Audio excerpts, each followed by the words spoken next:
Hey, happy Sunday, guys. So, I decided to go ahead and port the 6401 top end on this saw. I already had it apart. I put it all in a box, and then later that day I got kind of bored, and I thought, well, it's already apart. I'm going to go ahead and port that, because why not? And I don't know if I've ever seen anybody port one of these top ends, or at least not very many. It's kind of a weird design. It's a triple open port. So I had to use my dial indicator just here and then further down there. Normally, I go each end of the jug, but I couldn't. And it turned out good. I mean, I zeroed it out in those two locations and no issues at all. The combustion chamber looks really good. I mean, look at that. But I'm going to go ahead, port all these. I mean, there won't be a whole lot to do to the transfers. Yeah, I mean, the one nearest the intake there, that left corner, opens first and it's kind of slanted. You see that? And I think the other two look flat. I'll probably try to keep that same deal. I'm going to go more extreme on this. I actually just took 55 thousandths off the band, and so I'll have to take 50 off the base to get a squish of 20 thousandths. That's going to be pretty strong. I mean, I've never taken that much off one of these top ends. It was just like the 7900 top end. It had about the same squish like in 013, 015. The timing numbers were almost identical as far as duration changing goes.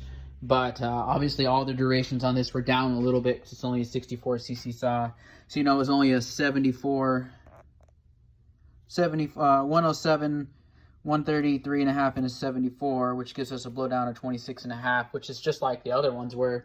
So I'll go ahead and change the blowdown to 28. Man, my phone is not focusing on stuff right now. I'll take the blowdown or raise it to 28. I think I'm going to go like a 103.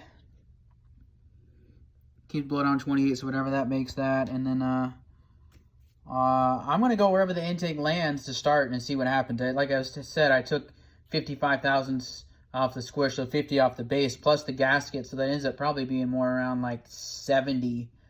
So that's quite a bit. So I'm thinking that's probably going to move down to like 78, which is probably a little far, but I'm going to try it. And then the whole point was of taking that much off the band was to get really high compression.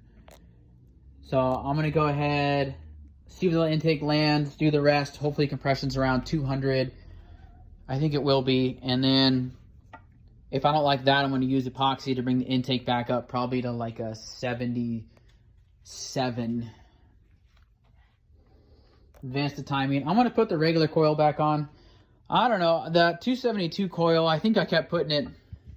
Maybe I retarded it last time instead of advanced it because it seemed like I lost some and it just seemed a little more tired, which the timing numbers really, that didn't make any sense at all. None of those two things lined up. I even filed that chain a little better for that maple for the second run. So if anything, I should have saw gains is all, or at least just flat across. And I thought that second saw ran a little bit less good. And I really think it was just the ignition timing. But it didn't matter. I knew that saw was going to run good regardless once you get back on a regular coil. But anyway, so I'm going to knock this out real quick. I mean, I'm going to have to do the muffler, which I can make it work till I get over to my dad's place to weld it. That'll probably hold me up. But, I mean, otherwise, I just got to do the base, and those transfers aren't going to take much at all. And I'm going to knock this out real quick and then get back on to the HL360. I got, like I was saying, that new cylinder, the closed port version. Actually, I don't know if I told you that. Yeah, I got the closed port version of that cylinder. It's a pretty nice cylinder. Laid out really nice.